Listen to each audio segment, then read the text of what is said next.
Hey, what is going on? Covering the latest in all things wrestling, entertainment, and beyond since 2011. You're checking out the RCWR show with Lee Sanders for Wednesday night of November 10th, 2021. Good Wednesday night to you guys. Dynamite now in the books. We're inching closer to Full Gear weekend. Nice, solid episode of Dynamite. Overall, we got tonight. Yeah, I mean, as far as the in-ring action goes, building up to Full Gear, I thought what they laid out tonight, really, it's been in full effect for the past 2 weeks. Definitely heavy emphasis on last week going into this week. Tonight, I felt they did exceptionally good. Let me know what you guys had thought about tonight's AEW Dynamite. And remember, we got ourselves a live Rampage that's going to be going down this Friday. You heard me right. Another live AEW Rampage this Friday night. Look, I'll be honest with you guys, and I'll talk about it a little bit more later on in the show, but I'm not really sure how I feel about these Rampage shows being live. I'm really not sure because I'm seeing what's going on with the ratings, viewership numbers and all, demographics. I'm seeing all of that, and I just have serious concerns about the show being live, but I think there could potentially be a solution to some of the trepidations I'm having so far when Rampage has been live. Again, we'll talk a lot more about that into the show. Hey, before we officially begin with the show, I definitely want to mention this at the very top. A little bit somber news. It's definitely, it's definitely non-wrestling related, but you know how we do it here on this show. Whenever it comes to covering all things wrestling, entertainment, and beyond, we definitely try to have our heads in there on everything within reason that's going on and everything. But I definitely want to send thoughts, prayers, condolences to the fans, friends, family of veteran actor Dean Stockwell. Dean Stockwell, you might not know the name, but as soon as you see the face, you go, oh yeah, him. This is a man that started off as a childhood actor, as a kid actor, and he's been entertaining us in some form of movie or television for over 70 years. Over 70 years. So he really was, as far as that golden age, that key period there in cinema, he definitely was part of that movement without a doubt. But he passed away. Look, lived a nice, long, fruitful life, lived to be 85 years old. Okay, so that's a hell of a good run when it's all said and done. But this is somebody that has starred in such films as The Green Years. He was also in The Boy with the Green Hair, Kim. A lot of freaking stuff that he did. If you follow TV, what TV show did Dean Stockwell not do? I mean, whether you want to talk canon, or you want to go with Battlestar Galactica, hell, you can even go the Star Trek route. Even you could almost play the Kevin Bacon game that's running around right now, the little pyramid game where you can pretty much take one person and somehow, when you take that one person, they somehow connect to Kevin Bacon. You can literally do the same thing with Dean Stockwell as far as, okay, what TV show hasn't this man been on, and how you could just take potentially one actor and somehow it all ties back to Dean. His name should sound very familiar to you guys because of all the stuff I used to talk about with him over the years. The one project that I found to be near and dear to my heart, especially as a kid growing up in the 90s, I loved him as Al on a show I've mentioned many times over the years, Quantum Leap. And Quantum Leap basically had told the story of Dr. Sam Beckett, who is this scientist, and he decided to test the physics of leaping through time. And Al was his best friend, and The two of them, they used to always get into some type of weird mischiefs. And, long story short, the synopsis for Quantum Leap, Dr. Sam Beckett, he thought that this experiment that he was doing as far as leaping through time, this was something that, honestly, it was funded by the government, but they needed a guinea pig. Okay, how do we figure out if this is going to work? What's going on with the kinks? So Sam volunteered himself, and the experiment went a little caca as he found himself leaping respectfully in his own timeline.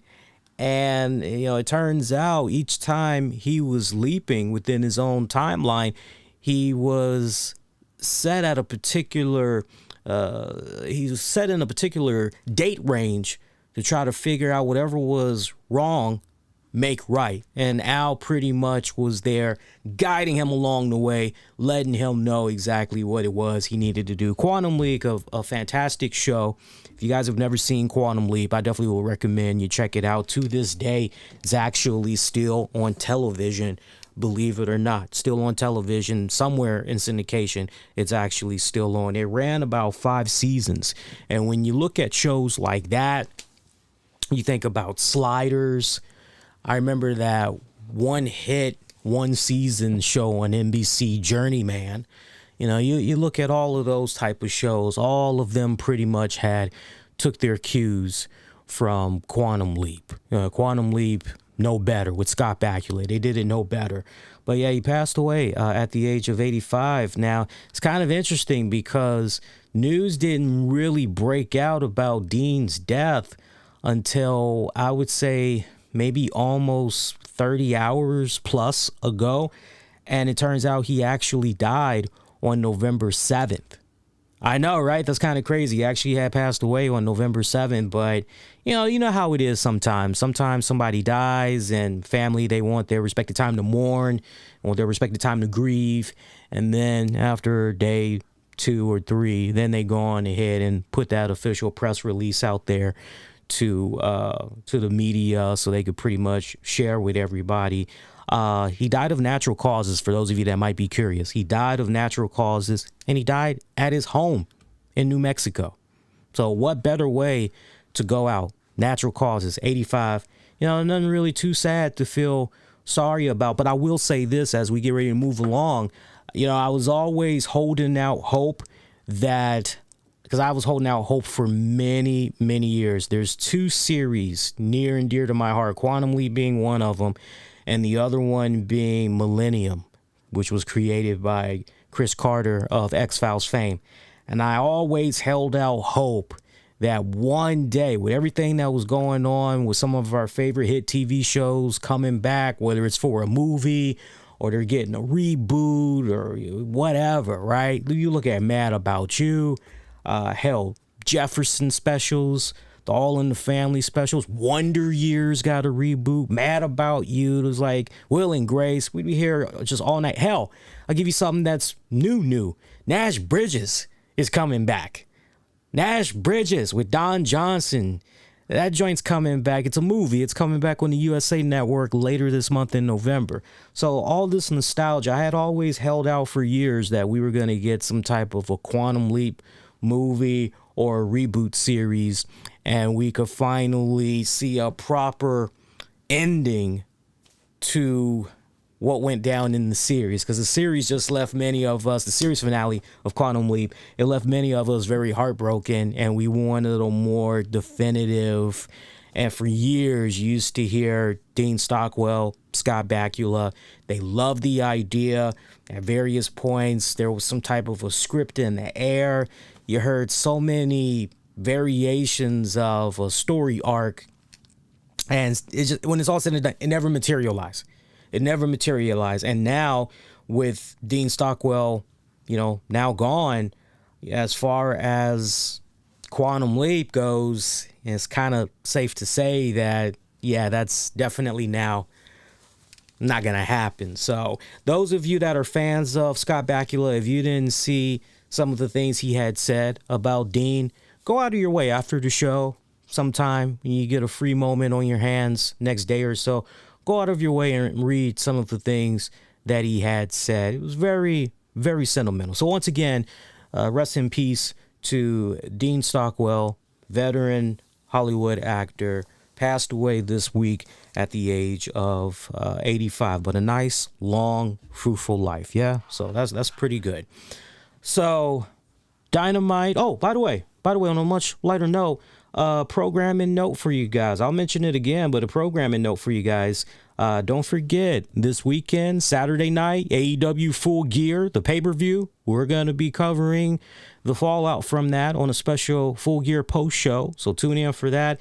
And then Sunday, November 14th, 8 p.m. Eastern, our time, we're going to be doing our live 10th anniversary edition of the RCWR show. So if you're going to be around, represent, come hang out, say hello, all that good stuff. So it's going to be a good show, I promise you guys. Dynamite in the books, pretty good show. Let's first talk AEW Dark. I know Dark was yesterday. Here's the matches that had played about from AEW Dark. Gun Clubs, Austin, Billy, and Colton Gunn defeated Dark Orders, Evil Uno, Alex Reynolds, and Colt Cabana. Rio defeated Heidi Horwitzer. Too Fast, Too Fuego defeated Nick Camarado and Aaron Solo. Sammy Guevara and Jake Hager defeated Coco Lane and Luke Langley. Meanwhile, Orange Cassidy, Chuck Taylor, Wheeler Yuta defeated Davey Vega, Cody Lane, and Camaro Jackson. Dante Martin saw action and he picked up a victory against Frankie Kazarian, while Thunder Rosa, Chris Statlander, and Ryo Mizunami defeated Emi Sakura, Jamie Hayter, and Rebel. Matt Sydal and Lee Morali defeated 2.0. Tootie Lynn suffered a defeat at the hands of Nyla Rose. Powerhouse Hobbs, Ricky Starks teamed up to defeat the team of Allen 5 Angels and Preston 10 Vance. Miranda Gordy lost to Tay Conti. Meanwhile, Wardlow defeated Ryan Mantle. Darby Allin defeated QT Marshall. Main event match, Christian Cage, Luchasaurus, Jungle Boy defeated Matt Hardy, Isaiah Cassidy, and The Blade. Those were your matches from this week's AEW Dark. Again, AEW Dark. You notice we don't talk Dark Elevation on here because typically we go over the card for AEW Dark on our Monday shows. For those of you that's kind of been noticing a little bit of a pattern. But if it's a case where you would like for me to maybe on a future show start bringing up, even though we bring it up on the Monday night shows, if you would like for me to actually bring up AEW Dark Elevation results again on the Wednesday shows, sound off and let me know. And I have no problem whatsoever going over that again. So, look, matches for Dynamite this week. As far as in-ring matches go, I thought everything was on point. I definitely got to give it up to AEW. I thought it was on point, especially given the great addition of Rampage that we got. I mean, look, no bull. What was really the bread and butter of Rampage was the epic CM Punk Eddie Kingston promo. And I appreciate the fact that on Dynamite tonight, we saw little droplets, if you will, of highlights from that epic mic-to-mic confrontation. But in retrospect, I really wish that on Dynamite tonight, they would have gone on ahead at some point and they just would have shown almost in its entirety that epic, because that was so well received online, not just by fans, but also by podcasters, also by those that write up columns, reviewing these shows. It was so well received. Hell, I remember when I had wrote up the review for it, and to the person in the chat that's asking the question, is this channel dead? Laugh out loud. Here's the thing. It's 2021, and there are so many shows that happen to be talking about wrestling that's on at the same time. Everybody's flocking. You think I care if I'm doing my show live and there's maybe only one person tuning in, or there's maybe 3 people tuning in, or there's maybe, I don't care. I am going to continue to put out a really good, entertaining product. For me, I love seeing what I get once the shows are in the books and the shows are available for on demand and on the downloads, because that's where the numbers really speak for itself. That's asking a lot for the wrestling fan that just got done watching one show to then hop on a YouTube channel where there is like at least over 500 shows on at the same time talking about the same damn thing, where when it's most important, what is that content creator, what is that presentator doing to make themselves stand out? So I see the comment that you're making, and I don't know if that's maybe supposed to be a diss or if that legit is supposed to be a question out of concern, out of curiosity. Let me tell you something. I've been doing this show since 2011. I'm not sucking my own dick, but I've been doing this show since 2011. I've had the opportunity to interview a lot of great people. I've had the opportunity to break bread with many cool people that I consider to be friends in the podcasting world. Been able to do many cool, fantastic things with this show over the years. Been a reporter for a few sites. Currently a wrestling reporter / columnist for a wrestling site. For me, I continue to be blessed. And as we mentioned earlier, we're getting ready to celebrate our 10th anniversary this coming weekend. So if you guys that happen to be listening to this right now, especially those of you that's going to be checking this out on demand and on the downloads, you know, you guys that really mean well, and you're like, man, I've been checking out the content and I really wish that more eyeballs would be on the product when Leah's live. You know what you can do? Best advice I always give to people: word of mouth. Word of mouth. Hey, man, I was checking out this really cool podcast the other day, and, you know, this guy's on here. Man, you know, it's a nice little intimate group. You know, you can definitely get heard. You know, the guys does a really good job in interacting with his fans, whereas other shows, like, you could be saying something and you're just lost in the shuffle. You don't get acknowledged at all. It kind of sucks. Where there's this nice little intimate setting that's over here. Word of mouth. Why you think I always say, you like what I do, hit the like button and all that other stuff. So, you know, sorry, not sorry. You know, I don't know if that was a joint to just kind of act like you were just throwing some shade in there, or legit out of concern. But yeah, I see any and everything that's being said in the chat.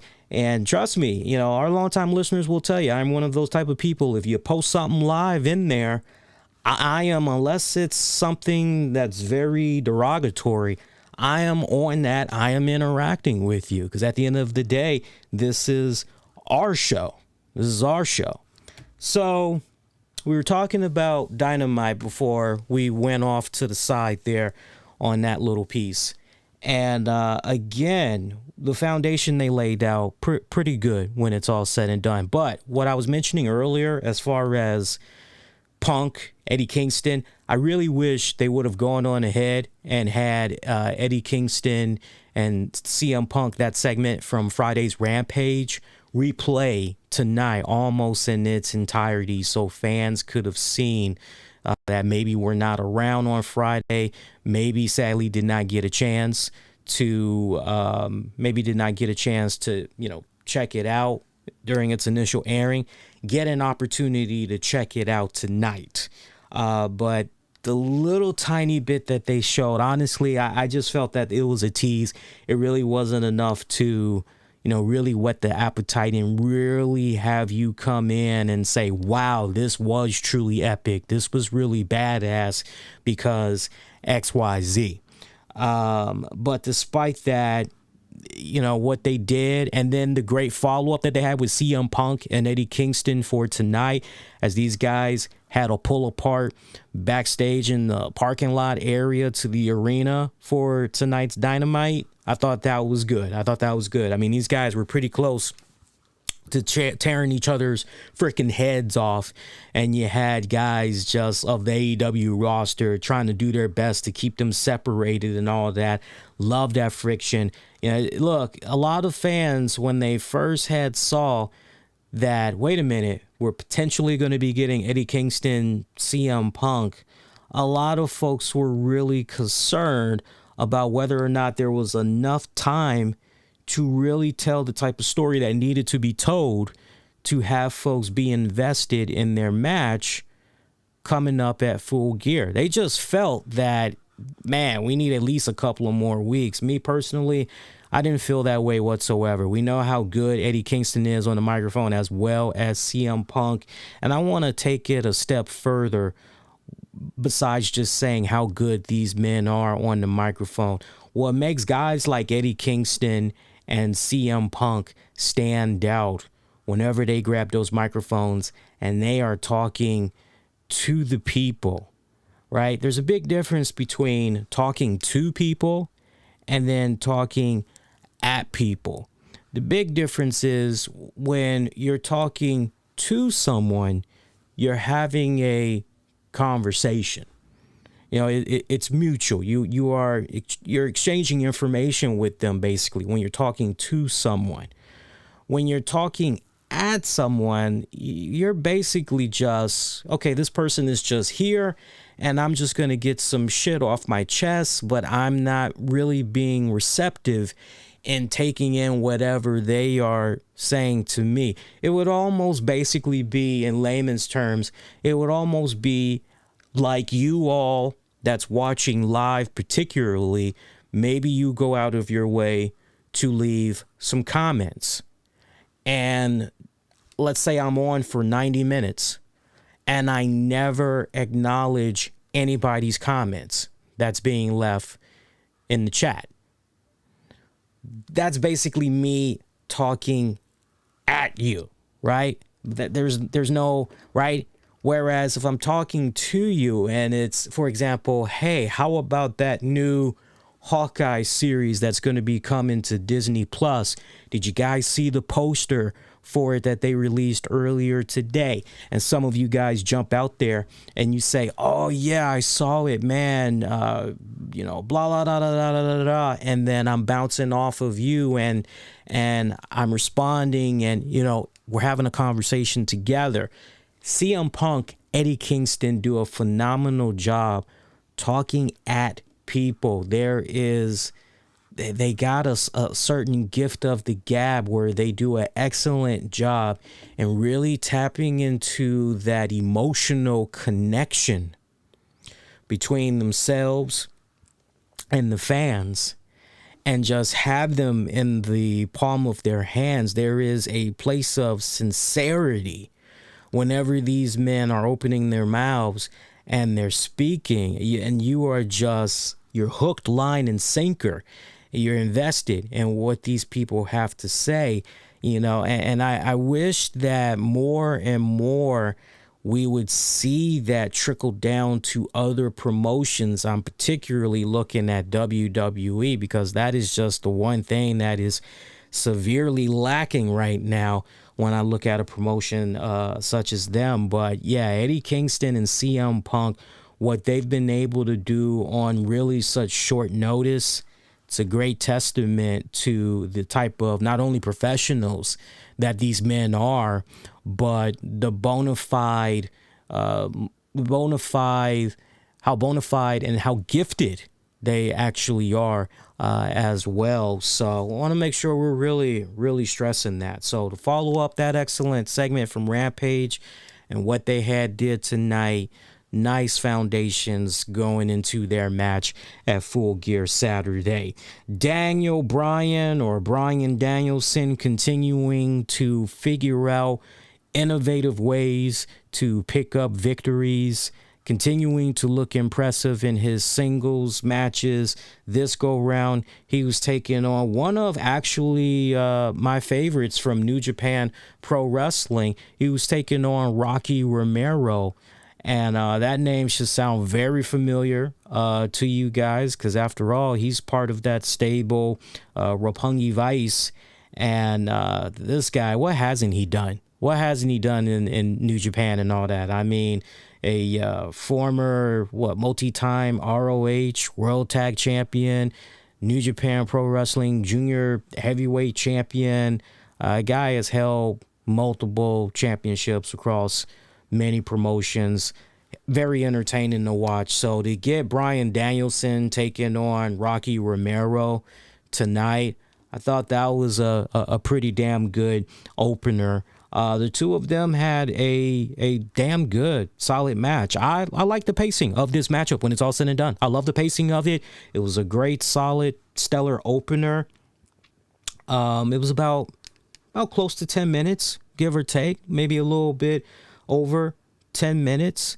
But in this overall presentation, we really got to see Bryan Danielson continue to do what he has been doing so well for many years now, but particularly what he's been doing in AEW since he's arrived. And he is just continuing to put out classic matches after classic matches after classic matches. For those of you that saw Dynamite tonight, you got to admit, the finish to that match, I thought that was badass, because in the final moments, we're seeing Danielson connect with the LeBell lock, but Rocky Romero somehow figures out a way to counter out of it. And so Bryan is pretty much now like on his back, basically, as he sits somehow on Rocky Romero's back. He's putting his knee onto the back of Romero, and then he's got a hold of Romero's leg, and he's pretty much torquing the hell out of it. You got to see the sequence, because it was a beautiful sequence, and Rocky just ended up tapping out that way. I loved it. We've been seeing different ways these past several weeks where you're like, okay, how's Danielson going to win this go round? And you got to admit, when you go back and you look at all these matches that Danielson has had so far, that's the beautiful thing I like about Danielson. No match in AEW so far has been the same. It has not been the same. Yeah, you might get some trademark. Okay, there's the yes kicks in there, and okay, there's a flying double knee stomp or whatever, or flying drop kick. You might see a couple of trademark, but I mean, okay, we know what's getting ready to come right here. Oh, okay. Like, wait a minute, didn't we see this match last week? This literally looks like the same type of sequence. You're not getting any of that whatsoever with Danielson so far. Look, and we all kind of suspected that Danielson was going to pick up the win here against Rocky, because after all, we know pretty much coming up very soon, it's going to be Miro and Danielson locking up. But good opener. I got no complaints about this matchup whatsoever. After that, we had saw the Inner Circle. They came out, and I want to show you guys this footage, but here's the thing. The last time we had tried to show some type of visual footage, we actually got hit up by, I think it was Time Warner. Well, no, Turner. We actually got hit up by Turner, as they had said, hey, this is what you're showing. This is actually ours. It's part of our library. So I'm not interested in that. I'm not interested in any copyright claims. But if you go on my Twitter handle at the RCWR show, you will see this. So Inner Circle, let me set this up properly. Inner Circle was coming out as they were to do an interview with Tony Schiavone, hyping up this match that's going to be going down at Full Gear with Dan Lambert and America's top team. And so Inner Circle, they're coming out. Everybody is singing the whole Judas song and having a good time. And the next thing you know, the freaking American Top Team, they just come from out of nowhere and they just start beating the crap out of all the guys in Inner Circle.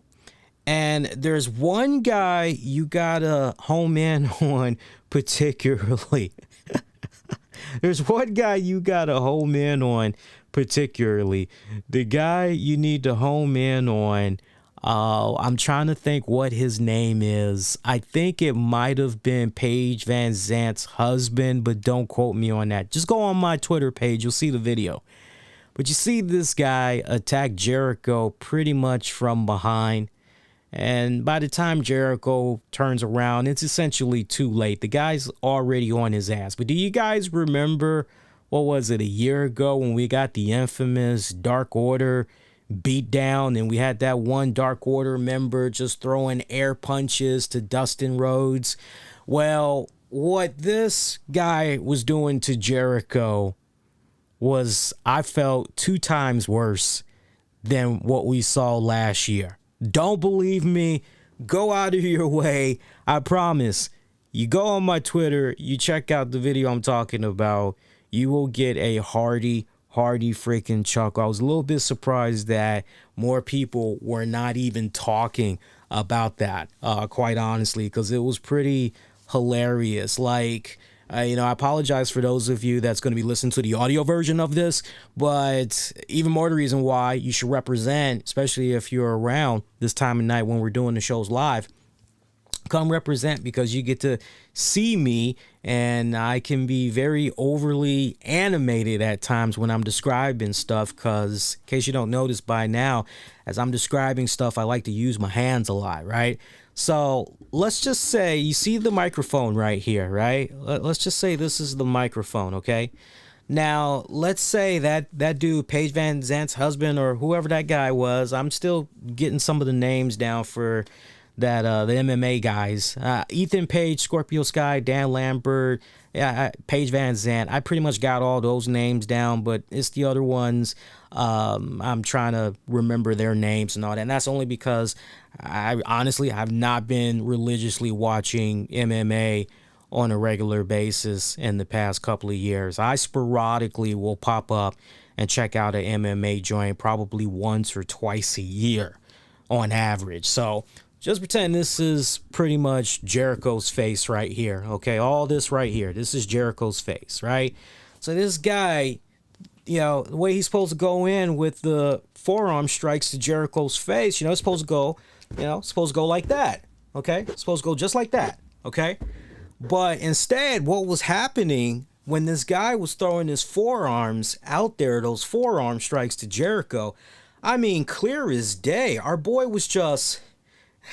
Okay, you see, I'm like nowhere near the freaking mic, or the mic flag. And I mean, he was just, it should be like this, right? And Jericho is just playing along, it should be like that. But our boy is just, I mean, it was air, nothing but air. I just couldn't help but shake my head and just say, come on, man, come on. But you know what? It's a combination of 2 things. It's a combination of 2 things. Actually, 3 things. One, our boy is still a little bit green behind the ears. That's 1. 2 is the fact of, well, look at where the cameraman was. The cameraman and the positioning, it just was not good. If he was maybe on some other side, okay, great. That's just freaking great. Third, look, we're going to get moments like this where not everything can be perfect. And it is what it is. But I tell you what, it sure as hell would have been nice to just kind of hear Jericho yell at him. Actually hit me, Junior. Like, seriously, that shit was just, you got to go back and check it out. It's pretty hilarious. So yeah, Inner Circle, they got themselves a nice little beatdown and everything. Men of the Year, Dan Lambert, they pretty much were just rubbing salt to the wound, saying how, I'm paraphrasing, you guys just pretty much got a little bit of a sample of what's to come on Saturday when we own y'all's asses. And don't worry, we're actually going to be getting into the Full Gear card for this weekend. We'll definitely be going over match predictions and all that for you guys. Second matchup of the night, Tay Conti, Anna Jay, Tay and Jay, as I like to call them, teamed up with the beautiful, the talented Thunder Rosa to take on the team of Rebel, Jamie Hayter, and Britt Baker.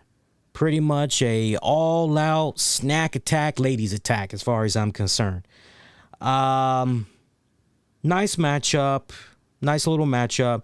I'm thinking of the closing moments of this one. I believe it was Rebel ate the pin.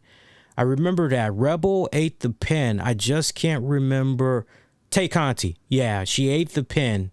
Rebel ate the pin, courtesy of Tay Conti. So Tay Conti continuing to build up her momentum, going in the Full Gear, getting that opportunity to take on Britt Baker for the AEW Women's Championship.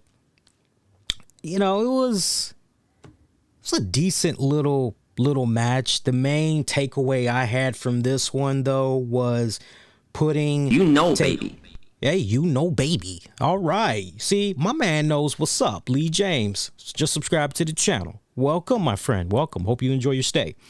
This was really about putting some shine on Tay Conti, getting her pretty much nice and ready for Full Gear weekend. That's really what this pretty much was all about. But here's the problem. Here's the problem with this, that I think some fans may not be feeling right now with Tay Conti. Some people may legit feel that, well, not for nothing, Tay's cool and all, but she's still not quite there at that level. Some people may legit feel that way. I'm not saying that's wrong. I'm not even saying that's right. But, you know, it is somewhat of a mediocre rise within recent weeks, if you will. If you were to just say to me straight up, Lee, does Tay Conti legit feel like a threat to you for Britt Baker's championship? I would say no. I don't even have to pause. I don't even have to hesitate. It's a flat out no. Now, that doesn't mean that they're not going to have an entertaining matchup. It doesn't mean that whatsoever. But look, you know, no matter how you cut this, here's the main point. AEW's got to do what they need to do to try and build up stars respectfully. And, you know, granted, it would be nice. Honestly, perfect world, it'd be nice if we could see Thunder Rosa and Britt Baker reignite. I personally would love to see something like that go down. As far as Ruby Soho and Britt Baker goes, I think that pretty much was just a one and done type of deal. I don't see them revisiting that down the road. You could pretty much forget about that. So, but no, if you guys are kind of feeling like, yeah, like Tay, but this just feels kind of like a throwaway. This feels like an automatic retain. I definitely feel where you guys are coming from. But, you know, look, should be a decent little match.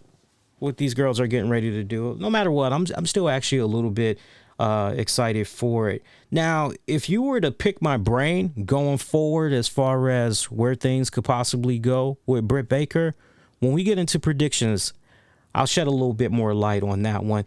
But that women's tag team matchup, if you were lucky, that was about maybe 5-6 minutes plus of a match. Not too shabby. Anthony Bowens was in action against Jungle Boy. Nice little matchup. Went about 10 minutes, give or take. Bowens following up on the great in-ring action that he had against Daniel Bryan on Rampage. I remember in my review for that particular match, I remember saying how I loved how Danielson did a phenomenal job making Bowens come out of there looking like $1 million. And Bowens right here having another strong effort outing this go round against Jungle Boy. It was actually pretty good. It's pretty good. And, I like the fact that Bowens has been getting these opportunities to shine, because if you really stop and you think about it, for the longest time, Max Caster was all the craze. When you thought of the Acclaim, you automatically thought about Max Caster, and essentially Bowens was just in the background. He pretty much was just really the silent muscle, not from a Wardlow standpoint, but you get what I mean. He had all that muscle, and all he pretty much was doing, he just really was the quiet one. He had no personality coming out, none of that. And I like that AEW and crew have been doing a better job in helping him flush out his character more. I like that he's been speaking more. I like that he's finally getting really comfortable in his own skin and all that, and it shows. But this was a really good outing, and nice little outing too for Jungle Boy, for what it was worth. Crowd is still white hot behind Jungle Boy. They still love them some Jungle Boy. Hey, I still am a fan of Jungle Boy, and for both of these guys, they continue to grow as performers. Overall, post-match, Bobby Fish out of nowhere with a beatdown on Jungle Boy, beating the crap out of him. We saw Christian Cage and Luchasaurus. They tried to go in there for the rescue, but by the time they were able to get into the ring, Bobby Fish had already done the damage, and he pretty much rolled out. We go to a backstage segment with the Young Bucks, and they were pretty excited to see that Jungle Boy got his ass whooped. Cole, meanwhile, wanted to talk to the Bucks about Bobby Fish, because he's pretty interested in trying to recruit Bobby Fish into the Elite and all that. And Fish just happens to pop up after he does what he does out in the ring. We see him bump into all of these guys and everything. And Nick and Matt Jackson, they say to Bobby Fish, okay, look, Cole here, he's pretty much been vouching for you and all that.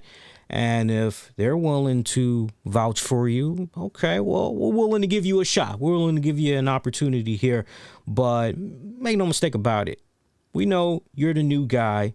But here in AEW, there's no dispute, as it's the era of the Elite.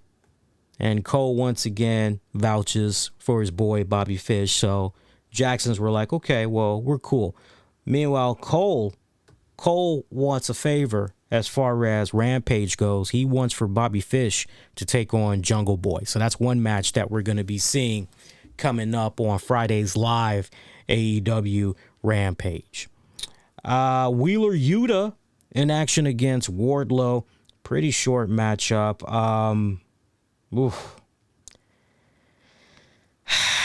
It was okay. It was okay. It was okay. I've seen better from both men, actually. I've seen better from both men, and not for nothing, but I firsthand got an opportunity to see Wheeler Yuta in action on the Jericho Cruise, and I was pretty impressed with the guy. But here on this night, Wardlow and Wheeler Yuta, I hope it's a very good long while before we see these two block up. I'm not saying it was atrocious. I'm not saying it was a terrible match or anything like that, but it was, that's all I got to say. That's all I got to say. Post-match, Chuck Taylor, Orange Cassidy, they're checking up on their boy Yuta, when all of a sudden Cassidy and Blade of the HFO, they run down, they do an attack from behind. They pretty much set it up for Matt Hardy, who comes in with a steel chair in hand and pretty much grabs Orange Cassidy, locks his head in the chair, connects with the twist of fate. And the beautiful part, you knew Matt Hardy was up to no good, because Matt Hardy, we saw him all throughout social media. I don't know how many of you guys were really doing your thing on social media tonight, but in between the matches, during commercial breaks, Matt Hardy was on his cell phone and he was just putting stuff out there on social media. He had a nice little front row seat and he was just chatting it up with folks and really talking to the camera and putting himself and HFO over and everything. And you just kind of felt that, okay, you know what? Something's going down here. We're going to be hitting some type of a spot here involving Hardy. There's a reason why he's continuing to be out here. So, you know, what's the 411? What's really going on here, right? What's really going on here? So that was a nice little spot that they did there. Nice little spot. See, other than that, Matt Sydal and Lee Morality, they teamed up because remember, Matt Sydal's brother is still out of action with that injury. So Matt Sydal, Lee Morality, they teamed up to take on the team of Dante Martin and Lio Rush.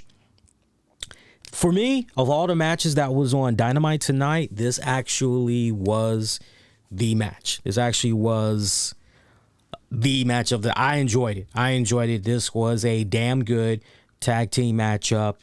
And, you know, I tell you what, I'm really glad that Lio Rush is still, actually, give me a second here.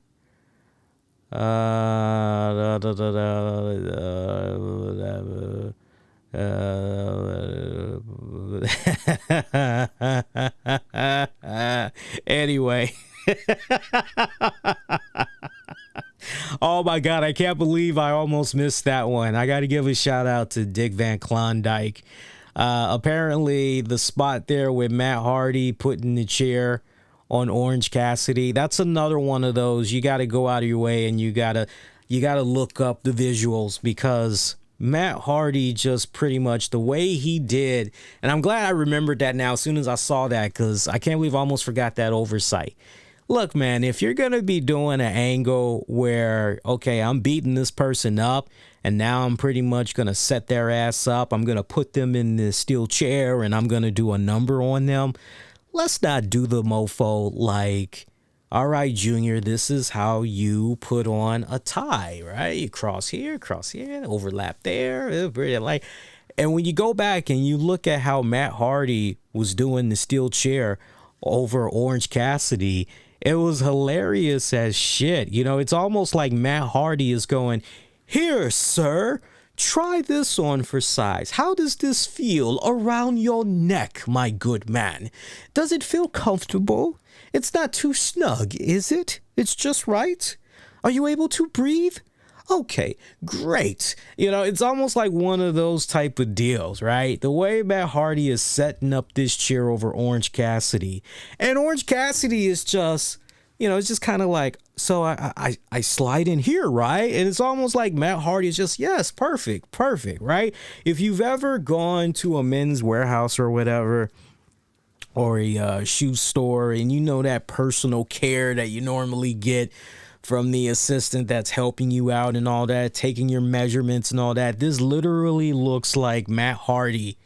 You're going to like the way you fit into this. I guarantee it, right? It's almost like one of those type of deals when you're looking at Matt Hardy with the steel chair there. So hilarious shit there.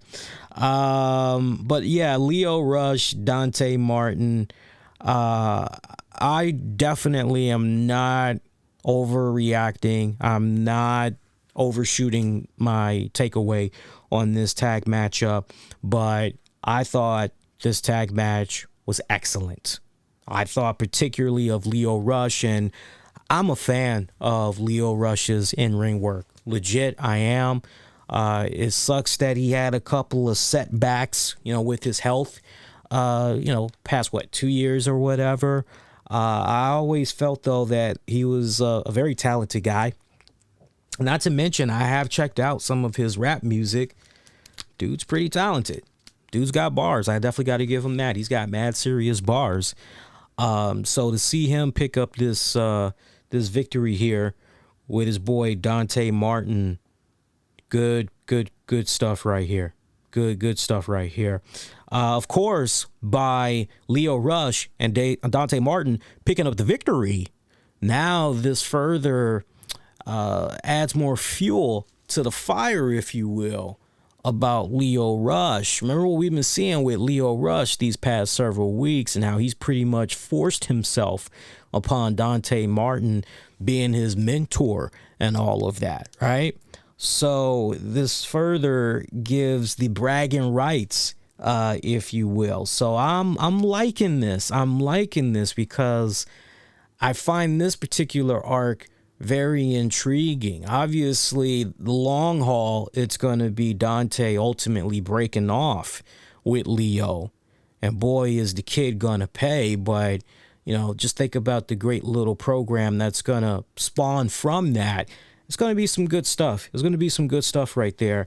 But everybody did good in here. Even Lee Morty. He did good. He did good in this as well. If you were sleeping on Lee, this was pretty much, I don't know, guys, but if this was not a coming out party for the guy on this one, I don't know what to tell you, but everybody shined in this one. Everybody shined in this one. Great little video package, too, that we got of Miro with some words to Bryan Danielson, telling him straight up, look, what's about to go down, it ain't personal. He's everything to some. He's saying, you, Bryan Danielson, you know, you mean everything to some people, but Miro, you don't mean nothing. And he asks Bryan if he knows his God. Is he messing with Miro or testing him? Is Bryan willing to trade his bad neck for Miro's, and that all of this will happen because his God fears him? He just was going the whole biblical. If I got to give the award to most improved character of the year, I got to give it up to Miro. I don't really see how you can argue that one. I really don't. Pac taking on Dax Hardwood. Great singles matchup. I would say this was my second favorite match of the night. Beautiful fucking match. Dax Hardwood, very rare we get to see Dax in singles action, but I tell you what, when we do get him in singles action, but most importantly, when we get him with the right type of opponent, some beautiful magical shit happens in that ring, and that's exactly what we got with Dax and Pac tonight. Nice little Broadway they put on there. It was about 15 minutes, if you will. Great matchup. Pac picking up the victory, winning via submission. Post-match, Cash Wheeler comes in there, starts attacking on Pac. Just flurry of punches, just coming all out. Lights go out. When the lights come back on, Malachi Black and Andrade are in the ring. They jump in with Cash Wheeler, Dax Hardwood. They continue their assault on Pac when all of a sudden Lucha Brothers, Cody, come down. They pretty much make the save there. Nice all-out brawl is pretty much going on there. So nice good setup. Nice good setup that they got there. And then closing out Dynamite tonight was the contract signing between Kenny Omega and Hangman Adam Page, which was good. Which was actually good.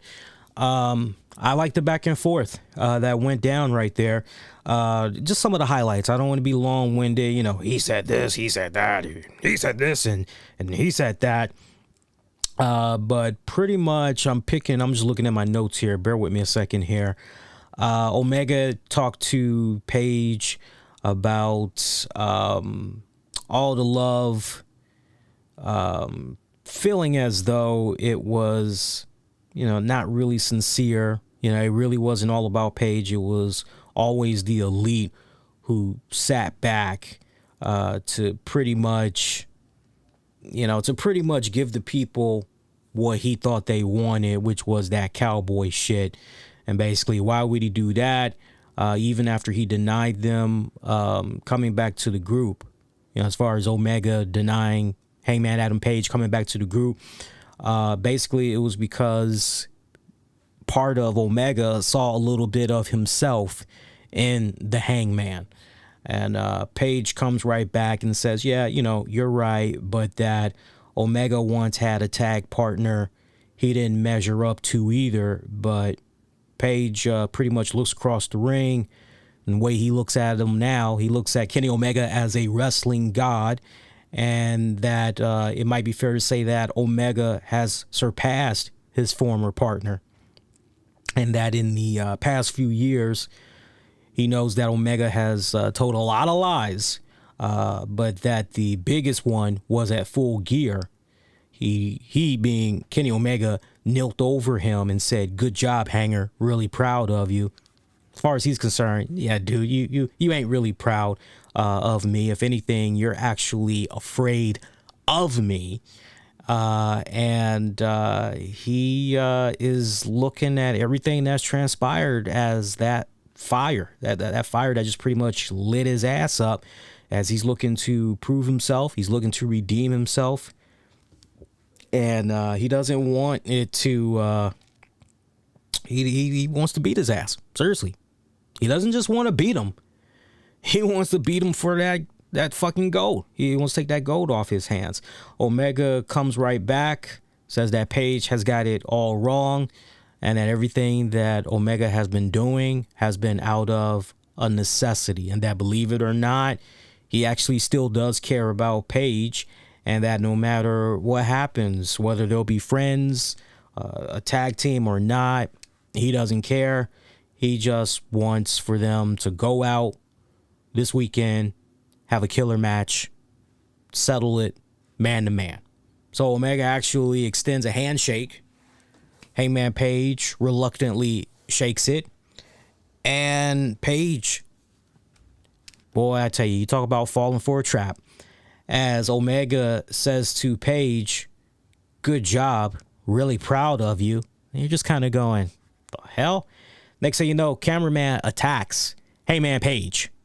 But wait, this isn't just any old cameraman. No. It's Eric Bischoff. Nah, I wish. No, it's Jim Cornette. No. That would be woo. No. Instead, it's actually Don Callis. Don Callis was the one that was the cameraman. So pretty much it ends with Hangman Adam Page getting busted open there as Omega is screaming, talking mad crap at Hangman Page, saying to him, "You don't get it," pretty much laughing him off. Don Callis gets in there, says that the greatest trick the devil ever pulled was to make the world think he never existed. Does this look like someone who's ready to win the world title? So they pretty much take the blood off of the Hangman's forehead, and Hangman's blood is pretty much used as the signature on the contract by Kenny Omega. Because Hangman did sign. Hangman signed first. He signed it with a pen. But Omega didn't sign yet. And so by the time we got to all of this, when it's all said and done, Kenny Omega pretty much used Omega's blood to sign the contract. And that's pretty much how the show came to a close there. So pretty nice little closer there for Dynamite for this week. Thought they did pretty good. Nice little go home show. But remember, we got Rampage this Friday. I don't know how to feel about that, honestly, because it's going to be another 1 hour show, but it's going to be a live show. And I just can't help but wonder, is this really wise? Because you're only doing 1 hour. Obviously, they're most likely going to be taping some stuff. I wouldn't be surprised if they were to maybe tape the next 2 Rampages or whatever while they're doing what they're doing this coming Friday. But I just have a feeling that as far as the new norm, what we can expect for the very near future, I would not be surprised if maybe second quarter of 2022 and maybe a little bit more regularly we get 2 hour editions of Rampage. I think definitely we're going to be getting a lot more 2 hour joints, and I would not be surprised if ultimately Rampage were to extend to 2 hours permanently. I know some of you guys are just ecstatic with, nah, man, I like the 1 hour format. I just really feel that ultimately that's what's going to be happening. And I think that actually makes more sense to do rather than just do a 1 hour, especially when you're doing these live shows, these live 1 hours, especially when you don't have a really good lead in. You feel where I'm coming from? I mean, it'd be one thing if there was a basketball game, if a basketball game was on TNT Friday night and, it came on a little early, like maybe the game comes on at, let's see, Rampage comes on 10 p.m. Eastern on Fridays. So it'd be one thing if maybe there was a game that came on at 7:30. That'd be kind of one thing. And then maybe you do a little NBA post show, and then afterwards you pretty much go right into Rampage. If you had maybe a nice little lead in like that, that'd be one thing. But typically, you guys have seen TNT on Friday nights. Typically, it is a movie that's pretty much the lead in and all that. So, but no, tonight they did a really good job hyping up the Full Gear. It was a nice, good, all-in, full push to really help promoting it and everything. Entertaining show overall.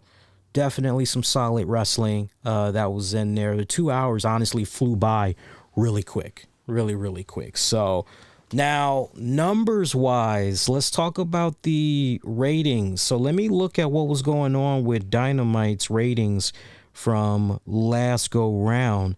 And let's see if we can give you guys a little bit of predictions right here. Okay, so let's see. So it looks like for last week, which would have been the November 3rd episode of Dynamite, they did about 878,000 viewers on average, which pretty much was a 0.32 rating in the 18 to 49 demographic, which was about 424,000 viewers. Okay. I will say, and then the week before that, October 27th, they did 910,000 viewers with a 0.40 in the 18 to 49 demographic. Okay. I will say for this week, I am going to say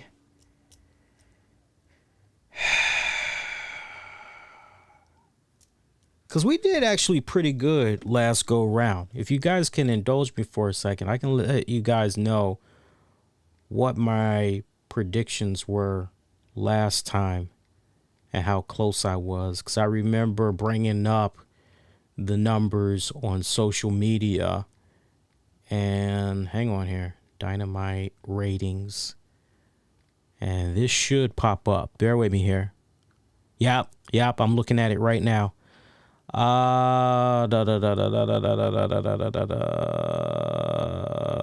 Yeah. Okay. So here's what happened from last week. Pays to follow me on social media. So last week's for Dynamite, I had said ratings are in as I predicted on the show last night. I felt it would hit 785,210 viewers. 18 to 49 being a 0.33. Yeah. And the official numbers was basically 878,000 total viewers with a 0.32 for the 18 to 49. So I was, relatively close there. So keeping that in mind, I'm going to say for this week, I'm going to say AEW does 860. I'm going to say 861,000. Kind of feel as though that might be a little too high, though, guys. You know what? Let me take that back. I'm actually going to say 832,000. And I'm going to go with a 0.38 for that 18 to 49 demo. So once again, 832,000, 0.38 for that 18 to 49 demo. So we'll see. We'll see what happens with that. If you guys been enjoying yourselves so far, please make sure you go out of your way if you haven't done so yet and hit that like button. When you do that, you really help put more eyeballs on the product, especially as far as content recommendations go, channel recommendations go. Feel free to subscribe as well. When you subscribe, as you guys had saw earlier, you get your name that pops up on the screen, nice little cool graphic. You get officially greeted into being part of our community and all that good jazz, man. So right before we continue on to the show, because we got loads more wrestling talk that we can get into, let's go here. Let's pivot from wrestling for just a hot little bit. And I promise you guys, this is going to be, believe it or not, sometimes we get a nice little hearty chuckle together on this, but this is going to be a short show because, I mean, pretty much the only thing that's left to talk about at this point, key points from NXT, go over the Dynamite, or correction, go over the Full Gear card and for predictions, and that's pretty much it. That's pretty much going to be our show. So we're already at about an hour... I would say about an hour and 5 minutes into the show. So this is probably going to be about a 90-minute show, give or take. Not something that I want to be long-winded about, but something that you may have seen that's been picking up a little bit of steam today on social media has been YouTube removing the dislikes feature. Now, I want to break this down a little bit further, and I don't want to be all long-winded with this, but I definitely want to give my 2 cents on this because longtime listeners know that this is something that, you know, I've talked about off and on. It's never consumed me, but I have talked about it off and on. So you may have seen some of your favorite content creators on YouTube in an uproar over the fact that this feature is being removed, and let's really clarify that basically. So for you guys that missed it, YouTube on their official channel, they basically mentioned that 6 months ago they had done some experiments where they were looking into potentially removing the dislike button, and this had a lot of people just going, what the fuck? Is this all because YouTube didn't like how many dislikes they received on their year-end rewind video? Is this because they are trying to do their very best to be politically, to be great influencers when it comes to the political spectrum, right? And it's like a lot of people have brought a lot of those things into play, and to YouTube's defense, they were saying, no. What we're trying to do, we're actually trying to look out for the smaller content creators. We're trying to look out more for those mom and pop content creators because they are being bombarded with angry mobs of folks that are just coming to their channels and just spamming the hell out of the dislike button. And so I want you guys to have these key points in mind because you're going to see a lot of, if it hasn't already happened already, you're going to see a lot of content creators that are going to be saying that this is very stupid, that YouTube is removing this feature. They're going to be saying, oh, you know, the people that are wanting this, that are complaining, have been complaining all this time, that they're, not my words, but what some of these folks will most likely say, these people are being pussies and things of that nature. Now, let me explain something here. And I sadly was a victim of it for a few years, believe it or not. We first started this show in 2011, and we took to YouTube before everybody and their mother was doing stuff on YouTube with wrestling shows and all that stuff. 2012, which was pretty much like the introduction there of the Google Hangouts, right? While people were still trying to figure out OBS and all that other shit, Restream and all that other shit, It was all about the mighty Google Hangouts. Shout out if you remember the mighty Google Hangouts. But I remember those first handful of years in my podcasting career, I never had any problems with any dislike mobs or anything like that. But then something had changed. I would say probably around the year, kind of feels like maybe it was around the year 2016 or maybe 2017. All of a sudden, when I would upload content, all of a sudden that video that I would upload would not even be uploaded for 2 minutes. I bullshit you not, guys. I actually would see this with my own 2 eyes. I would have something not even uploaded for 5 minutes. Barely even made it 2 minutes. And the dislikes were just like that. I could schedule a live premiere. And before the live premiere even, just dislikes. Now, when I say dislikes, I don't mean, somebody just throwing a dislike.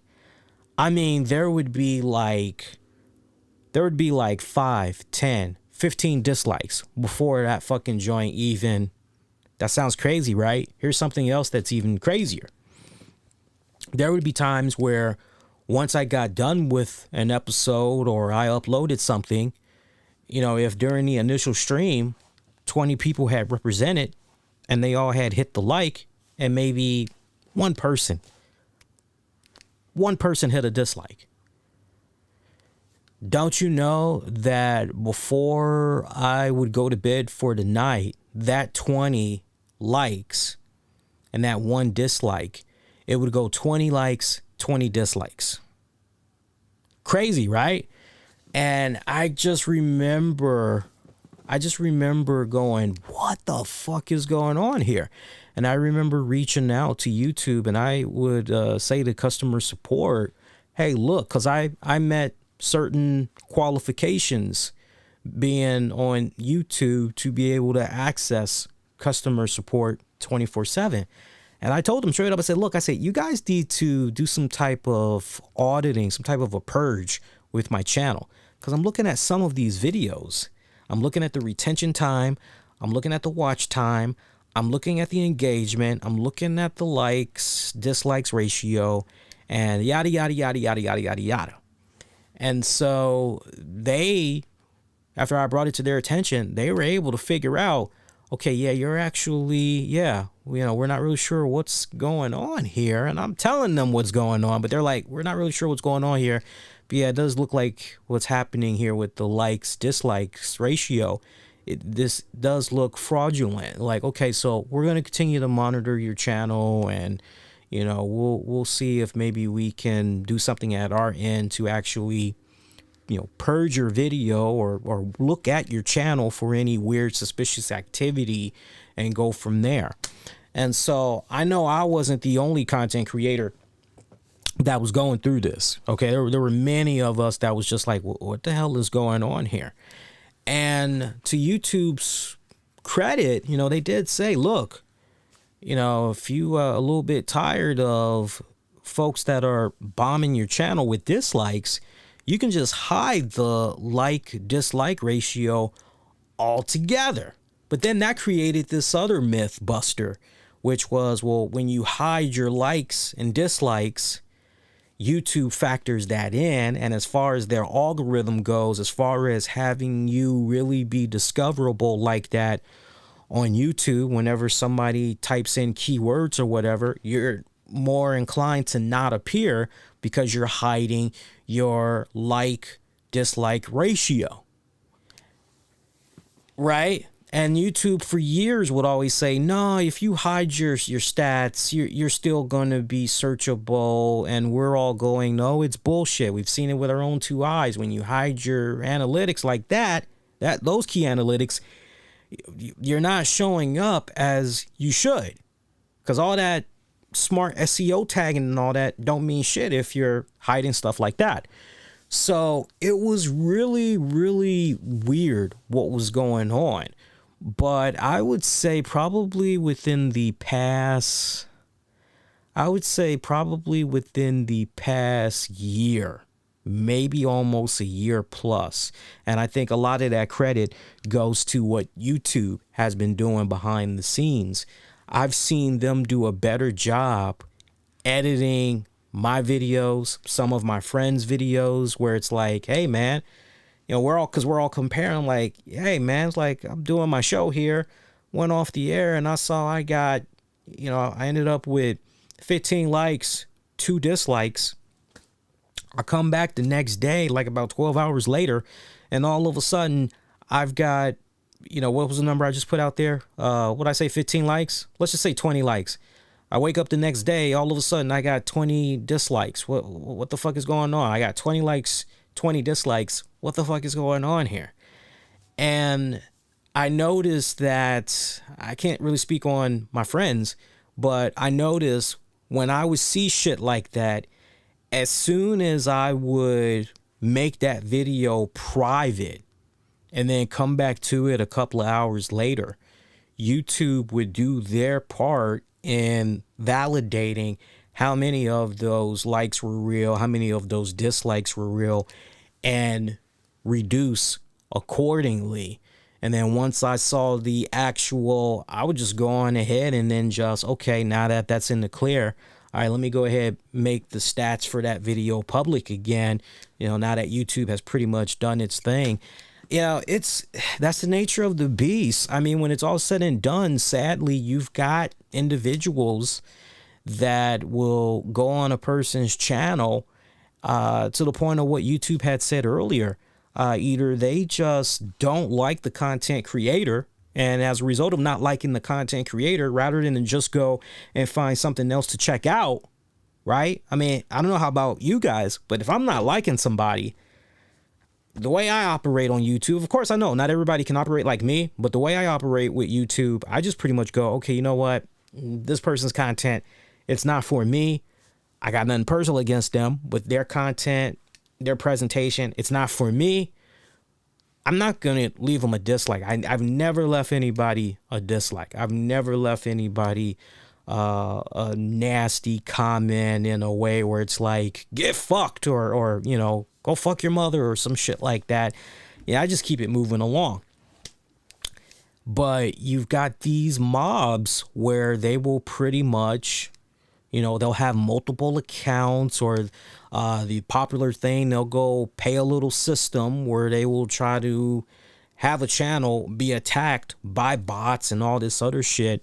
So that's how we got to this point right now, where YouTube is basically saying, hey, look, we're going to be removing the dislike function. Now, it's not a total removal. I know a whole bunch of people are getting themselves worked up in a frenzy because I saw some of the stuff that people were saying on social media today about this. It's not as bad as a lot of folks are making it out to be. So look, what you guys are going to ultimately see is just how many likes this person has on their video. The dislikes is going to be hidden. Us content creators, we're still going to be able to go into our back end, and at any time we can see, yeah, how is that video doing? We'll be able to see the dislikes at our end. I will say this, because I can see both sides of the coin here, right? So I know so far it may seem like I'm kind of pro, but as I always talk about all things on this show, I always look at it from so many angles, and how you guys walk away from it at the end, that's like really up to you guys. But here's the thing. I like the fact that they're giving this option, but what I don't like is the fact that it's not a opt-in option. You feel where I'm coming from? You shouldn't just wake up one day and, okay, the dislike function is gone. I think it should just be a case where, hey, your channel qualifies, or hey, you now have the ability to, if you want to opt in, you should be able to opt in. It shouldn't just be, okay, this is on everybody, right? You should be able to opt in. I get the narrative that people are putting out there when they're saying, well, TikTok, there's no dislike. Okay, I agree with that. Facebook, there's no dislike. Well, I agree with that. Twitter, there's no dislike. Really, I hear you. Instagram, there's no dislike. Again, I hear you. But what makes YouTube what's made YouTube so cool all these years is that typically when people are leaving likes, and normally when people are leaving the dislikes, they're leaving, most people that really mean well are legit leaving the dislikes because they see some type of potential in the content that they're checking out, but they're leaving the dislike followed with a comment letting that content creator know of constructive criticism, constructive feedback. And so information like that, it's so critical for that content creator in order for them to figure out what's working, what's not working, right? So I can definitely see it from all of those respected angles. The other thing that I can't help but wonder is, well, why stop here? Really home in on this, because this is going to be the main thing that most people are not even going to be talking about, sadly. Well, why stop at hiding the dislikes, right? Or removing it, right? Why stop there? Why not really make YouTube be an even playing field? And okay, you know what? On top of the likes now being hidden from everybody and the dislikes being hidden from everybody, there's just automatic migration to that. We're also going to have it set up where as far as being able to see views on the video, no. You'll be able to see that as a content creator on the back end channel. But as far as people that's landing on your videos, and no. We're gonna remove that.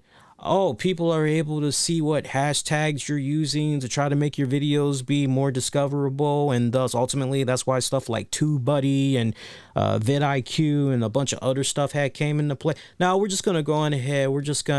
Why not make it truly be a even playing field? You understand what I'm saying? If you're going to start here, right, then the question becomes, so YouTube have really put themselves, I feel, in a little bit of a slippery slope right here. I get that they're saying with their analytics that, okay, our research has shown that by removing this, it's actually helped out tremendously, for content creators. But it's a very interesting slope it's an interesting position that's going on here.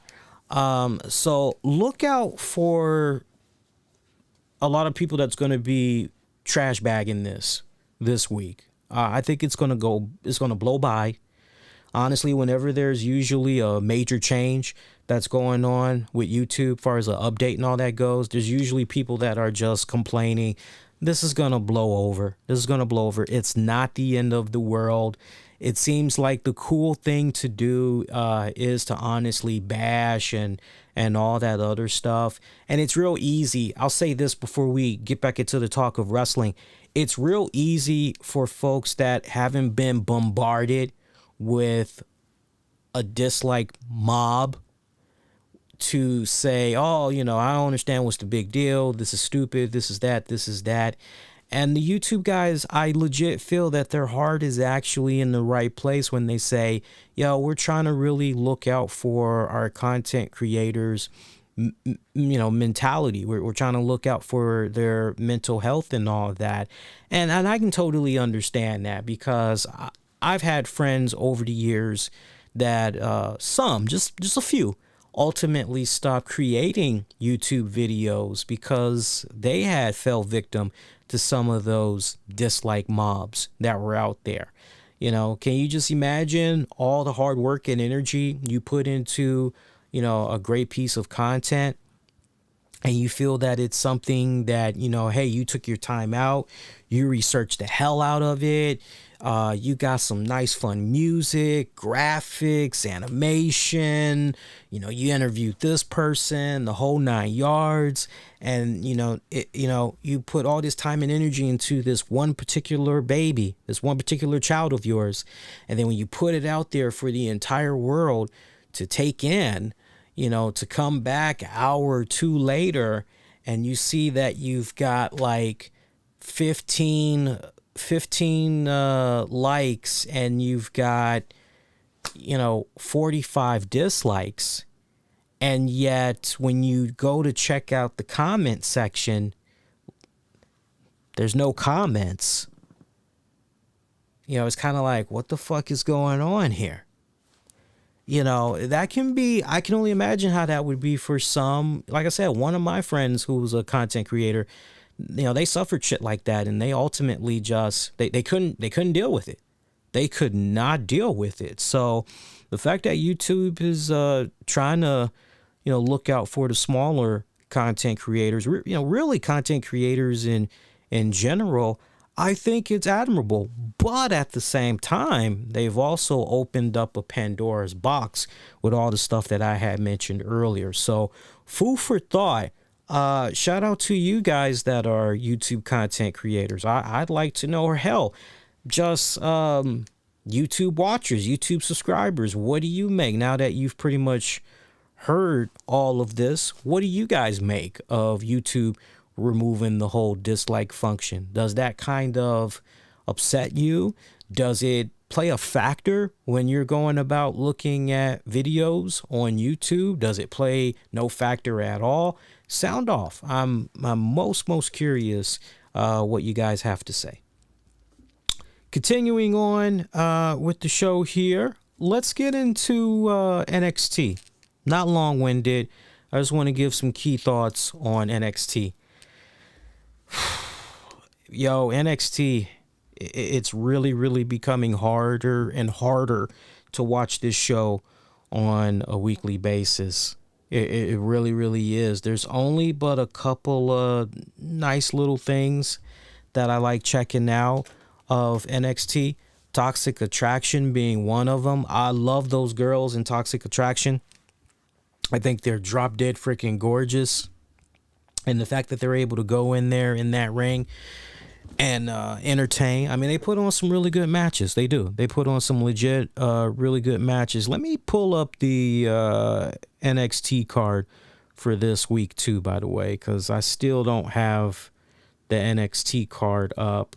And again, I'm not going to be doing a full-blown recap for NXT. I just want to hang on here. Oh, that's not good. That's not good. I just saw the... Oh, that's not good either.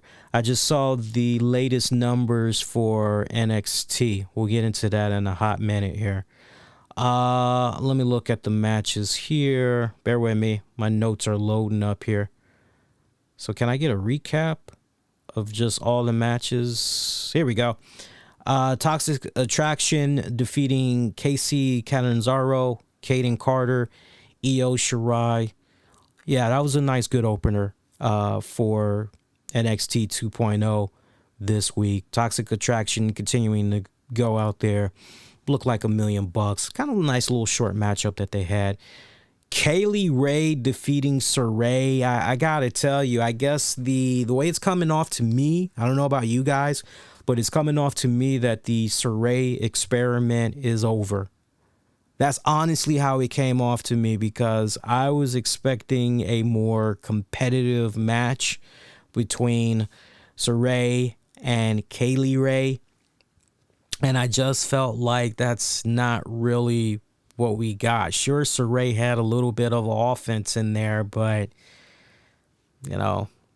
wasn't really anything impressive.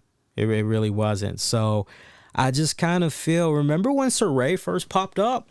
We were getting nice little vignettes of her and all that good stuff. And how quickly we've pretty much just gone to the wayside with her. I honestly would not be surprised if we got to a point where sometime in the near future, we hear that Saray has been released from her WWE contract.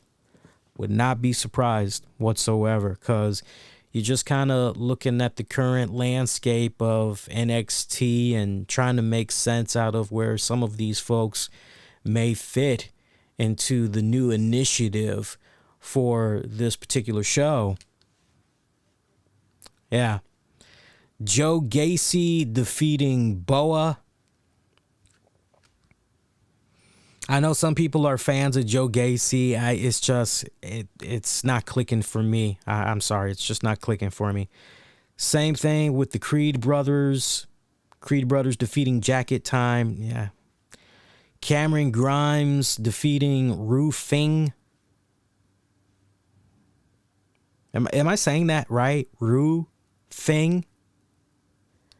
I mean, just really stop and think about that. Ru Feng.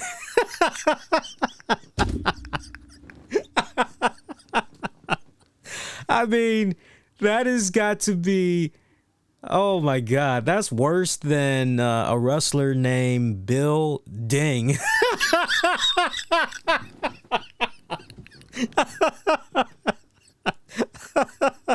Hey, yo. Coming down the aisle, the tag team of Bill Ding and Ru Feng. Lord have mercy. These names. Anyway, I needed that one. You guys have no idea. I needed that one. Solo Sikoa defeating LA Knight and Grayson Waller in a triple threat match. Kind of like the way they're doing my man Solo Sikoa. They're kind of doing him like Samoa Joe Jr., if you will. So I kind of like what I'm continuing to see out of him. Elektra Lopez defeating Erica Yang, and created wrestler basically. And nothing really impressive there. The main event, love that. Pete Dunne, Carmelo Hayes. Pete Dunne defeating Carmelo Hayes, but he had a little bit of help there from Dexter Lumis and Johnny Gargano.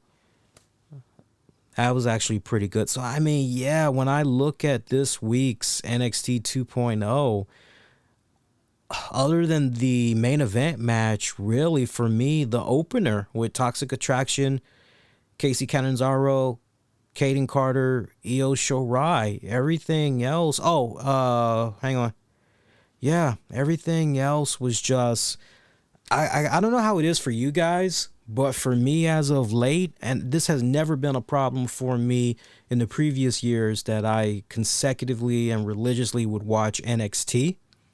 But the past several weeks now, since we've gotten this new NXT 2.0, I've done a lot more fast forwarding.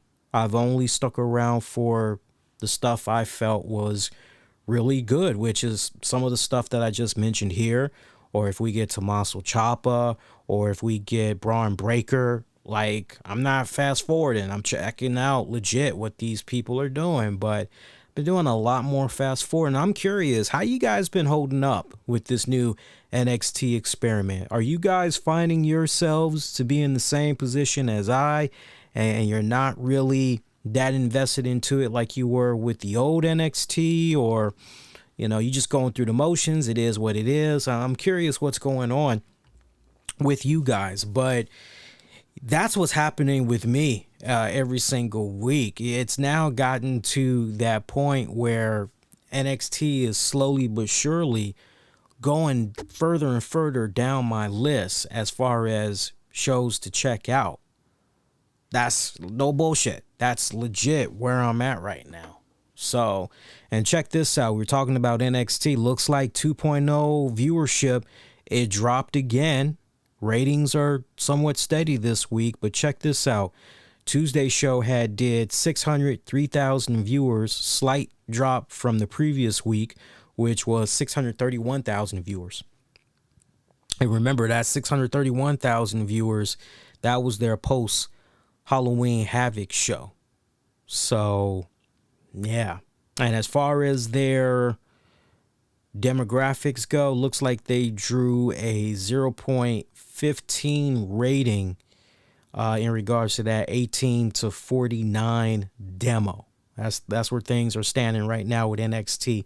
If you were to pick my brain and ask me straight up, Lee, again, what is some of the problems that you're having with NXT? And what would you do if you had a magic wand? What would you do to help improve NXT? And I would say to you guys, I mean, think about it. We got all these new faces that all of a sudden we got to give a damn about. Legit. All of a sudden we got to give a damn about. It's almost like turning on your favorite TV show that you've been watching for the past 4 seasons, 4 years, right? You're used to that great cast and all of that good stuff. Just think of your favorite TV show. Doesn't matter if it's a comedy, doesn't matter if it's a drama. Just think of your favorite TV series and how you've been a fan of it for the past couple of years. You love the cast, everything. You love the writing, everything. And then just all of a sudden you turn on the latest new episode for this season and it's a whole new cast.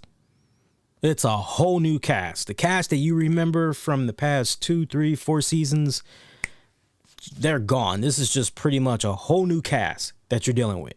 Whole new plot, everything. You know, that's how it feels right now with NXT 2.0. And I wish that they would do a better job in really breaking in properly and really introducing us to these men and women. We're now doing comedy Yackadie Yack with the Grizzled Young Vets. Decent little tag team, but we're now doing this stupid shit with them where they're robbing people of their phones and sending themselves money and stealing people's DoorDash food or whatever. I was just baffled. I was scratching my head this week looking at NXT, just shaking my head and just hitting the fast forward button. I think that a lot of that is just, I mean, it's obvious when you look at some of that silliness that's going on. It's kind of obvious some of the demographics that WWE is trying to tap into while claiming at the same time they're trying to present, a little bit more of a so-called edgier product and all that. But here's my thing as far as how to improve it. Simple. Why not do something where you could either take the United States Championship and or the IC Championship, and you could do a open challenge. Bring back the open challenge. That way you can have a freaking 2.0 cat accept the challenge and all that. Another thing that you could do, you could honestly take that 24/7 championship and you can just let that. I think that would be really, really smart.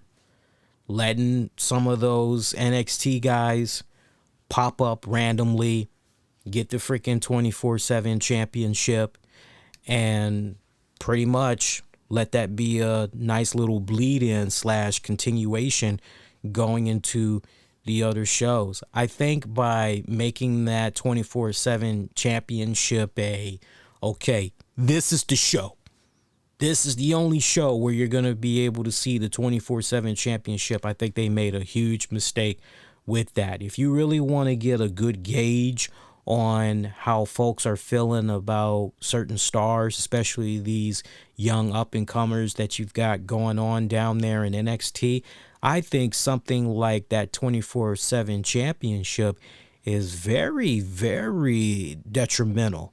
No, I won't say detrimental. I will go with critical. I think critical from the standpoint of trying to get a nice early gauge on where the audience is. What's their interpretation of that superstar? What's the pros, cons there? I think doing something along those lines would really help out.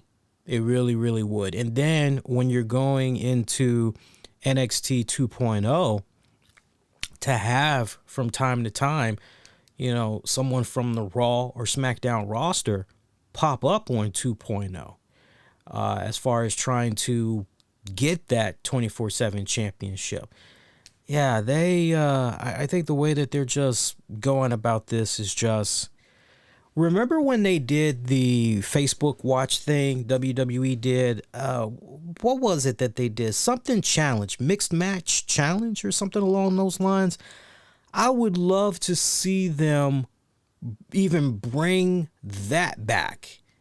And maybe the end result to that could be something along the lines of whoever wins gets a championship match opportunity of their choosing, whenever, wherever, good for 3 months. That way you could pretty much rinse, repeat the challenge or whatever. I'm not saying has to be a mixed match challenge, but if you were to do it in a way where, you guys remember when Raw Underground was doing this thing? Remember how I said to you guys, hey, what's the incentive for this Raw Underground?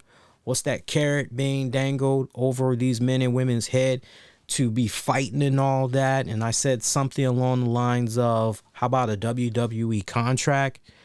We got to do something like that with these NXT 2.0 cats, just so we can really give them better TV exposure, really helping them flush out their characters more, getting different samples, sound bites, reactions from the crowds. I think until you really do something like that, to just honestly expect people to tune in on a weekly basis just because, oh, it's NXT.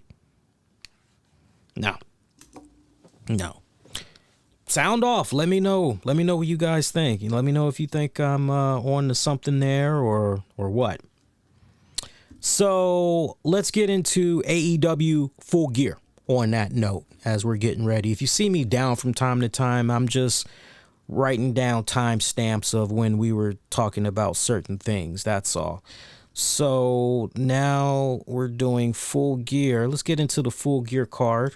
And then after that, we're pretty much done with the show. Let's see what we got here. AEW Full Gear. Let's pull up the card here.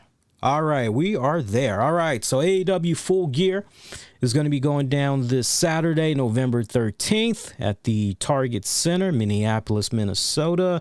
As it stands right now, we got about 10 matches. That includes a pre-show matchup. We got 10 matches.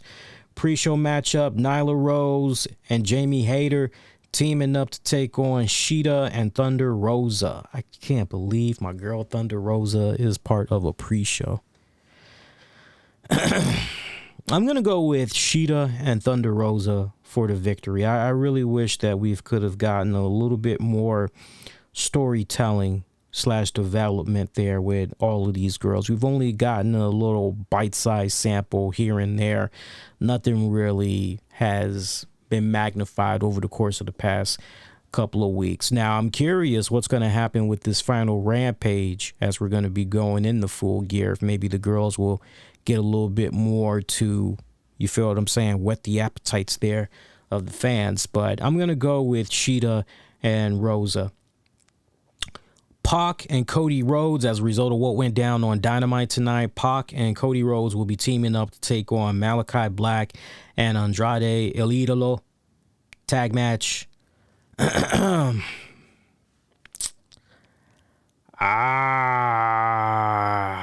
Tricky one right here. This is a tricky one right here because Cody recently picked up a victory over Malachi Black in a singles match, which honestly had no business going down as far as I was concerned. I actually like the team of... Let's continue to build it up because I'm most curious, what is the connection here? What is having these two men be on the same page right now. It's an interesting new alliance that we got here. I'm liking the team of Malachi Black and Idolo for the victory. So see what's going on with that one. Christian Cage and Jurassic Express are taking on the Super Clicks, Adam Cole, and the Young Bucks.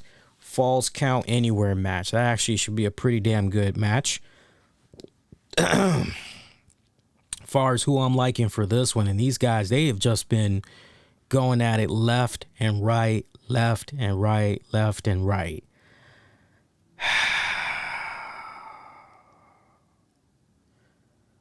I got to go with Christian Cage and Jurassic Express. I mean, because for the most part, it's to a certain degree been almost one-sided from the standpoint Super Click has kind of, like, for every 10 that's out there, Christian Cage and Jurassic Express maybe gets, I don't know, 3 comeuppance. So it kind of feels to me like maybe the way to go is Christian Cage and Jurassic Express.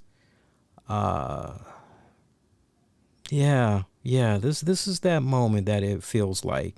Christian Cage, too, no longer the Impact World Champion, and doesn't look like, as far as a AEW World Championship run goes, doesn't look like that's going to be in the cards for him anytime soon. So Jurassic Express, still very popular with the fans. We were just talking about Jungle Boy earlier, too. Super Click would actually be okay with a defeat at the hands of Cage and Jurassic Express. Yeah, I'm liking Cage and Jurassic Express. Let's go with that. CM Punk taking on Eddie Kingston. Should be a great match. Looking forward to this one. I mean, this is a no-brainer, right? CM Punk all the way when it's all said and done. I just don't see... You know, one question in regards to this matchup, though. Do you think it's possible that Taz may make his presence felt in this match? Maybe post-match even.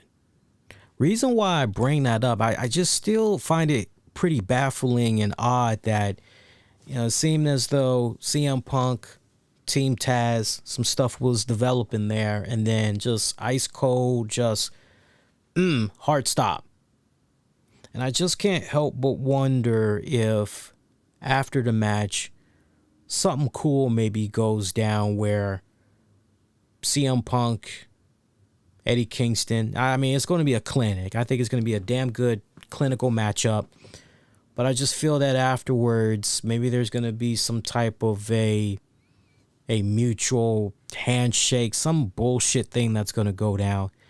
And I'm just picturing Ricky Starks, Will Hobbs attacking these guys afterwards. And maybe that's how we can continue on here with CM Punk's involvement with Team Taz. But now this go round, the numbers are pretty much evened up, and right? So I can't help but wonder if that is potentially what we're going to be seeing here play out after the match is over. But for all intents and purposes, I'm going with CM Punk over Eddie Kingston. Darby Allin taking on MJF. Too close to call, man. This is too close to call. I've got to go with... Damn, this is a tough one, yo. I'm going to go with MJF.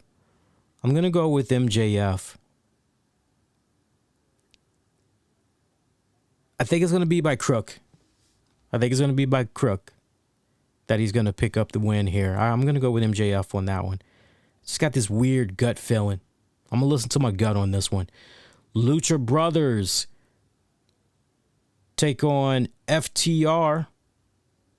Tag team matchup for the AEW World Tag Titles. I'm still feeling Lucha Brothers as the AEW World Tag Champions. I don't know about you guys, and they've been kind of somewhat ice cold, just a little bit ice cold within recent weeks. I feel like, I don't feel like the tag titles are going anywhere. Lucha Brothers all the way. That should actually be a pretty damn good matchup. Inner Circle taking on Men of the Year and American Top Team. Minneapolis Street Fight.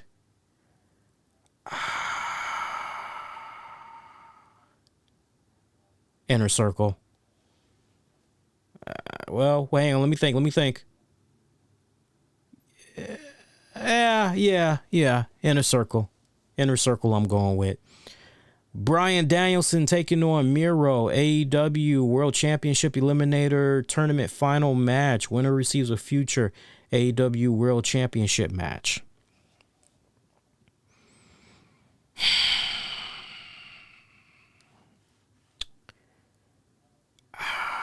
Let me come back to that one. Britt Baker defending AEW Women's Championship against Tay Conti. Britt Baker all the way. Yeah, I see a lot of these matches. It's really clear cut. I'm not seeing any. Well, that could be a twist. I'm not seeing that. Kenny Omega defending the AEW World Championship against Hangman Adam Page. I have been talking about this for what? Over a year. You know, this nice little magical story of everything coming full circle for the Hangman Adam Page. And yeah, you know, I got to follow my heart on this one. I mean, I've been at it this long. I've been vocal so long. I mean, I can easily go back, and I will actually go back and I will pull up the audio because I've been talking about this for over a year. I have been wanting to see Hangman Adam Page as the AEW World Champion since the last All Out joint, I think it was.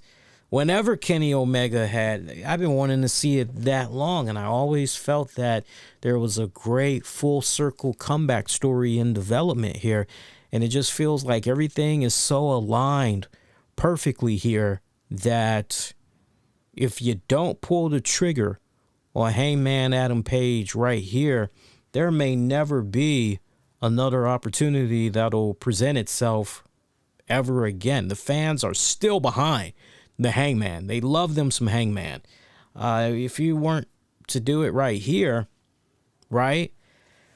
I don't feel that Bryan Danielson, now we can talk about that match. I don't quite feel that Bryan Danielson is going to win this tournament eliminator. I just don't. I mean, he's been putting on all these great matches. All these great fucking matches. But I'm looking at what's been happening with Miro. Miro has just been he's been Michael Jordan as far as I'm concerned in the fourth quarter. Give this guy whatever, and he has just been fucking clutch with his shit. And I think you got to reward that. Because, I mean, he has been pulling in some stellar freaking performances, especially on the mic. I kind of feel as though what is ultimately going to be coming from out of this with these two particular matches, I feel as though a babyface will be established for the AEW World Championship in Hangman Adam Page. And a main antagonist is going to be set for him in the form of Miro. Trust me, I would love to see Bryan Danielson and Kenny Omega. But here's the thing, and I'm thinking about a recent interview that Bryan Danielson had gave. You know, he revealed that he had signed a 3-year contract and everything. And as a matter of fact, I don't know how many of you guys were even aware of that, because that interview had came out, at least transcripts for that interview.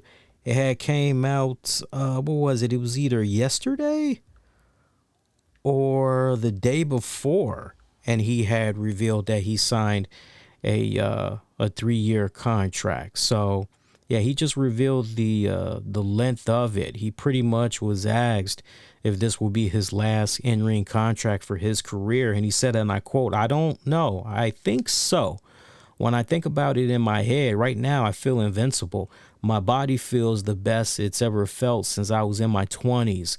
When I signed the deal, Bria and I were thinking it would be my last contract. What I'm kind of hoping is that I'm having so much fun and feeling so good that by the end of 3 years that I've worked had many intense matches that my body doesn't feel great." Let me reread that again because that sounded pretty jumbled up there. What I'm kind of hoping is that I'm having so much fun and feeling so good that by the end of the 3 years that I've worked and had so many intense matches that my body doesn't feel great. Yeah, the transcribing here is a little crappy. Like repairable. If I stop wrestling for 6 months, I'll feel good as new, but I'll feel like, okay, now I'm kind of done being a full-time wrestler. The hard part would be thinking, man, I still feel good and I want to be a full-time wrestler, but because of age or wanting to be there for my kids, stepping away from being a full-time wrestler then would be a lot more difficult. So see, that's why I'm where I'm at right now with Bryan Danielson winning. I'm a little bit on the fence right now. I would love to see Danielson and Omega, don't get me wrong, but if we were to get Danielson and Omega, then it's kind of one of those, okay, so it's safe to say Bryan's really just going to continue to go at this here pretty hard. And I like where I'm going right here with the predictions, but I'm going to make this prediction. If Bryan Danielson wins against Miro, Omega retains. Straight up. But if Miro wins, then Hangman Adam Page wins. This is basically how you need to be looking at these two particular matches, because the outcome is definitely going to, I feel, let you know automatically where we're going to be going with the other match. So that's how you kind of need to look at it right now. But that's how I'm calling it for what it's worth. So to recap, Sheeta, Thunder Rosa over Nyla Rose, Jamie Hayter. Malachi Black, Andrade El Idolo over Pac, Cody Rhodes. Christian Cage, Jurassic Express over the Super Click. CM Punk over Eddie Kingston. MJF over Darby Allin. Lucha Brothers retain their AEW tag titles over FTR. Inner Circle defeats Men of the Year and American Top Team in the Minneapolis Street Fight. Too close to call. I told you guys. Miro, I personally would love to see win the AEW World Championship Eliminator Tournament Final. But remember what I said. Depending on who wins this will determine the outcome, I feel, for the main event match. But if you want to get me officially right now, I'm going with Miro defeating Bryan Danielson. Britt Baker retains the AEW Women's title. Again, too close to call, but I am going with, because I've been saying this for over a year plus, I'm going with Hangman Adam Page to become your new AEW World Champion. But remember what I said. If Danielson wins in his match against Miro, then Omega will retain. Remember that. And if Miro wins against Danielson, then Page wins. So remember that. That's how I'm looking at that. So that is Full Gear. Remember, we're going to be doing that Full Gear post show live Saturday night. Soon as that event goes off the air, I'll be right here with you guys. We're going to be having loads fun on that pay-per-view post show. So those of you that's not going to be able to order it and you want to, get caught up on what all you missed, figure out if it's something you should check out, I'll definitely have your hook up. And then don't forget, Sunday, November 14th, is going to be our 10th anniversary edition of the RCWR show. We'll be coming on live at, 8 p.m.? Yeah, 8 p.m. Eastern. We'll be coming on live on that Sunday night. So that should be a nice, good, fun show. I may actually have that show come on an hour earlier, because now that I'm thinking about it, usually Sunday nights, because I know Wifey wants to actually pop up on the show for a hot minute or two, say a little something. So I don't know, maybe we'll actually have her with me for maybe the first couple of minutes of the show or something like that. We'll see. I'll talk with her and see what she's thinking. But for all intents and purposes, it's still going to be airing at 8 p.m. Sunday night, November 14th. So loaded up show that we got lined up, 2, 3 that we got lined up for you guys. By the way, I'm going to be giving away a copy or two of John Moxley's new book. That's been picking up a lot of steam so far, some of the stuff that he's been saying in that book. So I'm definitely going to be giving you guys an opportunity. I think the way we'll do it, I will probably begin officially the contest on the Full Gear post show. And then I'm either going to do that, or I'm going to just make a separate video just telling you guys about the contest, how you can enter it and all that good stuff, and then pretty much go from there. So we'll either have a winner be selected on the Full Gear post show, or we'll have a winner be selected on next Wednesday's show. Just stay connected to me throughout social media, and you guys will definitely know what's on the up and up as far as how I'm going to try to plan that out. Meantime, be kind, rewind, check out previous episodes you might have missed on demand and on the downloads wherever you get your podcasts. We are everywhere: iTunes, iHeartRadio. Just use the keywords, the RCWR show. We're even on Alexa. You can even tell Alexa to play the RCWR show for you. Yeah, good stuff right there. Again, Twitter, Facebook, Instagram, use the keywords, the RCWR show. Don't forget, you can catch me over on the 411 Mania website this Friday. I'll be providing live ongoing coverage for this week's AEW Rampage, followed up with a review for Rampage as well. Should be a pretty good show. I'm looking forward to that. All right, guys, so that is going to do it. Those of you looking for the audio version of the RCWR show from Monday night, it is available for downloads right now. So go scoop that up and check it out when you guys get a chance. And until next go round, I'm wishing all of y'all to be safe and, most importantly, be kind to one another. I will catch you guys later on this week. Peace, y'all. Take care.